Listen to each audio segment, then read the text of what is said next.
실제 접견 장소에서는 이 두꺼운 유리벽이 있고 그래가지고 잘 안 들립니다. 조금만 녹음기 가지고 이제 스피커를 통해 가지고 들어야 되는 경우도 잘 안 들리고, 그리고 그냥 구멍 조금 나 있는 거 그거 가지고 잘 계셨어요, 네가 죽인 거 아니야.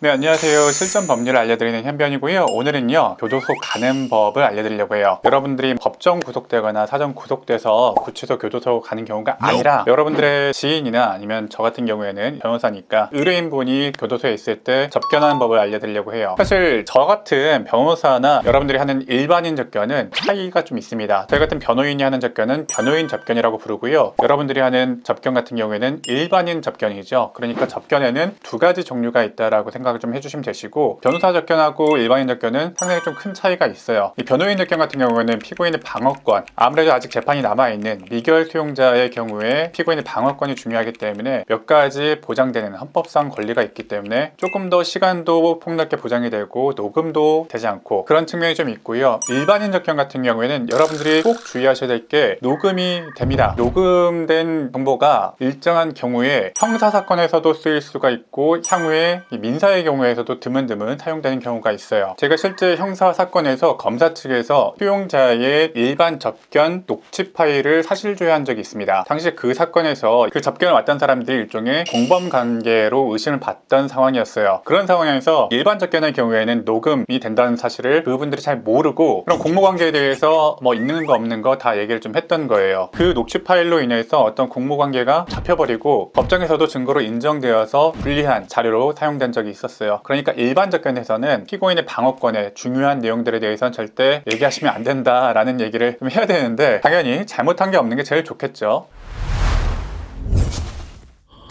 반면에 변호사 접견 같은 경우에는 녹음이 되지 않습니다. 피고인의 방어권 행사에 가장 중요한 조력자가 변호인이기 때문에 변호인 접견 같은 경우에는 녹음이 안 되고요. 당연히 접견을 하기 위해서는 변호사도 변호사 나름의 접견 절차가 필요하고 삼엄한 경비를 좀 뚫고 들어가야 되는 그런 상황이 있긴 하지만, 일단 접견이 시작되게 되면은 접견 내용에 대해서는 녹음할 수가 없고 또 시간의 제한도 상당히 좀 여유가 좀 있습니다. 사실 변호사의 경우에도 코로나 시절에 교도소 접견이 상당히 좀 제한이 됐던 적이 있었거든요. 그때는 변호인들도 힘들었던 적이 있었어요. 일반적인 경우에서는 변호사 접견은 일반인 접견에 비해서는 상당히 좀 폭이 좀 넓고 시간도 좀 넉넉하게 사용할 수가 있다, 이렇게 좀 생각하시면 될 거고요. 여러분이 궁금하신 거는 일반 접견일 텐데, 일반 접견 같은 경우에는 시간도 상당히 좀 짧아요. 보통 10분에서 15분 정도 짧은 시간만 인정이 좀 되고, 박성훈 씨가 나오는 영화 같은 거 보면 이렇게 해가지고 네가 죽인 거 아니야? 막 이런 식으로 무게 잡으면서 얘기하는 그런 장면이 자주 나오는데, 실제 접견 장소에서는 이 두꺼운 유리벽이 있고 그래가지고 잘 안 들립니다. 저도 일반 접견을 많이는 안 해봤지만 피치 못하게 한 번 한 경우가 있었는데 잘 안 들려요. 중간에 녹음기 끼고 이제 스피커를 통해서 대화를 해야 되는 경우도 있고요. 전화기를 통해서 얘기를 좀 해야 되는 경우도 있어요. 그러면 전화기 들고 이렇게 접견을 해야 되는 경우에도 잘 안 들리고, 조금만 녹음기 가지고 이제 스피커를 통해 가지고 들어야 되는 경우도 잘 안 들리고, 그리고 그냥 구멍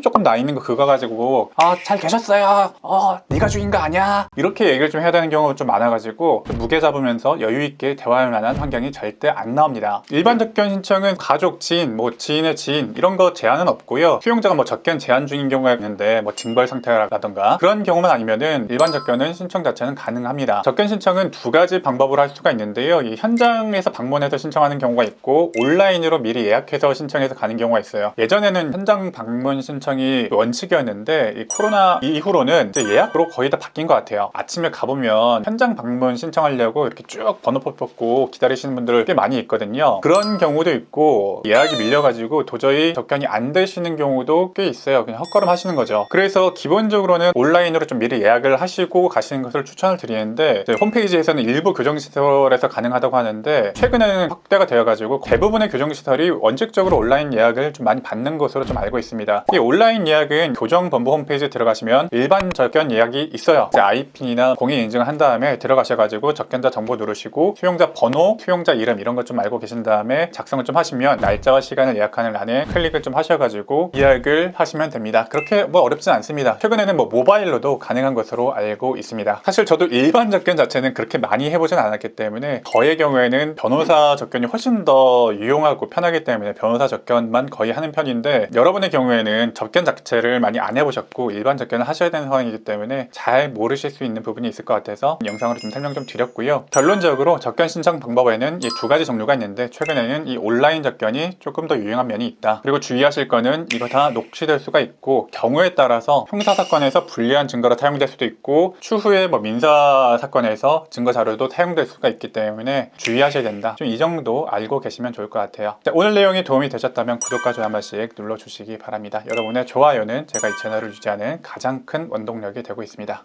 고소는 누구나 할 수 있고 누구나 당할 수 있습니다. 이제는 꼭 필요해진 고소의 기술 이 책에서 확인하세요. 지금 서점에서 구매하실 수 있습니다.